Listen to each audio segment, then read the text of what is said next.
கேரளத்தில் முன்னாள் முதலமைச்சர் பினராயி விஜயனின் வீட்டில் அமலாக்கத்துறை சோதனை நடத்தியதற்கு எதிர்ப்பு தெரிவித்து மார்க்சிஸ்ட் கம்யூனிஸ்ட் கட்சியினர் வன்முறையில் ஈடுபட்டனர்.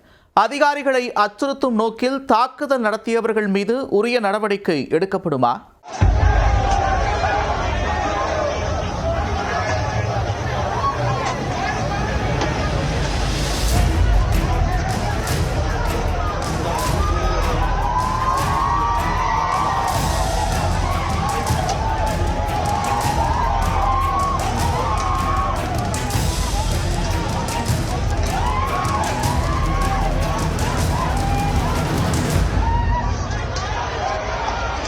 சிஎம்ஆர்எல் முறைகேடு புகாரில் சோதனை நடத்த வந்த அமலாக்கத்துறை அதிகாரிகளுக்கு மார்க்சிஸ்ட் கம்யூனிஸ்ட் கட்சியினர் உயிர் பயம் காட்டிய காட்சிதான் இது. துப்பாக்கி ஏந்திய மத்திய ரிசர்வ் போலீஸ் படை பாதுகாப்பு பணியில் ஈடுபட்ட போதும் அதிகாரிகளின் காரை உடைத்து தாக்க முயன்ற சம்பவத்தால் அசாதாரண சூழல் நிலவியது.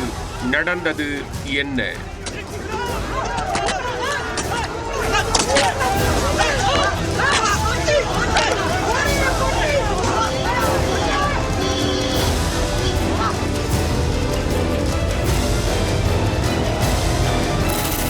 கேரளத்தில் அண்மையில் நடந்து முடிந்த சட்டப்பேரவை தேர்தலில் காங்கிரஸ் கட்சி அறுதி பெரும்பான்மையுடன் ஆட்சியை பிடித்தது. இதன் மூலம் 10 ஆண்டுகளாக பினராயி விஜயனின் தலைமையிலான மார்க்சிஸ்ட் கம்யூனிஸ்ட் கட்சியின் ஆட்சி முடிவுக்கு வந்தது. தற்போது சட்டப்பேரவை எதிர்க்கட்சி தலைவராக உள்ள பினராயி விஜயன் திருவனந்தபுரத்தில் வாடகை வீட்டில் குடும்பத்துடன் வசித்து வருகிறார். கடந்த ஆட்சியின் போது கொச்சியில் செயல்படும் சிஎம்ஆர்எல் மணல் ஆலை நிறுவனத்துடன் பினராயி விஜயனின் மகள் வீணாவுக்கு சொந்தமான எக்ஸாலாஜிக் நிறுவனம் நிதி ஒப்பந்தம் செய்தது. ஐடி நிறுவனமான இது முறையான சேவை ஏதும் வழங்காமல் 1,72,00,000 ரூபாய் பெற்றதாக குற்றம் சாட்டப்பட்டது. இது தொடர்பான வழக்கை அமலாக்கத்துறை விசாரித்து வருகிறது. இடி விசாரணைக்கு தடை விதிக்க கோரி சிஎம்ஆர்எல் நிறுவனம் தாக்கல் செய்த மனுவை கேரள உயர்நீதிமன்றம் தள்ளுபடி செய்தது.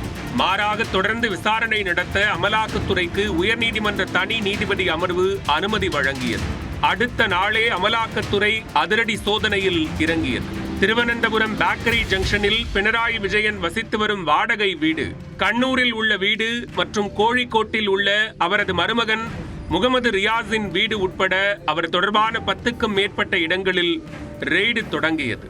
இதில் பினராயி விஜயன் மற்றும் அவரது மகள் வீணாவிடம் அமலாக்கத்துறை அதிகாரிகள் விசாரணை மேற்கொண்டு வாக்குமூலத்தை பதிவு செய்தனர். இதை அறிந்த மார்க்சிஸ்ட் கம்யூனிஸ்ட் கட்சியினர் பினராயி விஜயன் வீட்டின் முன்பு திரண்டனர். தொடர்ந்து நூற்றுக்கணக்கானோர் அங்கு திரண்டு அமலாக்கத்துறைக்கு எதிராக முழக்கமிட்டனர். துப்பாக்கி ஏந்திய சிஆர்பிஎஃப் வீரர்கள் பாதுகாப்புக்கு நின்ற போதும் அங்கிருந்த போலீசார் மீது கற்களை வீசி தாக்குதல் தொடுத்தனர். மேலும் பாதுகாப்புக்காக நின்றிருந்த வீரர்கள் மீதும் ஹெல்மெட், காலணி, கற்களை வீசி தங்களது எதிர்ப்பை தெரிவித்தனர். அசம்பாவிதம் ஏற்படுவதை தடுக்கும் வகையில் அங்கு மேலும் நூற்றுக்கணக்கான போலீசார் குவிக்கப்பட்டனர். இருந்தபோதும் கட்சி தொண்டர்கள் அடாவடியில் ஈடுபட்டு அதிகாரிகளின் வாகனங்களை அடித்து நொறுக்கினர். விசாரணை முடிந்து வந்த அமலாக்கத்துறை அதிகாரிகளுக்கு கொலை மிரட்டல் விடுக்கும் வகையில் அவர்களின் வாகனங்கள் மீது செங்கல் உள்ளிட்டவற்றை வீசி தாக்கினர். உடனே போலீசார் பாதுகாப்பு அரண் அமைத்து அதிகாரிகளை அங்கிருந்து அனுப்பி வைத்தனர். அப்போது மார்க்சிஸ்ட் கம்யூனிஸ்ட் கட்சியினர் கற்களை வீசி தாக்கியதில் போலீசார் சிலருக்கு காயம் ஏற்பட்டது. இந்த சம்பவத்தால் பினராயி விஜயன் தங்கியுள்ள பகுதியில் பதற்றமான சூழல் நிலவியது.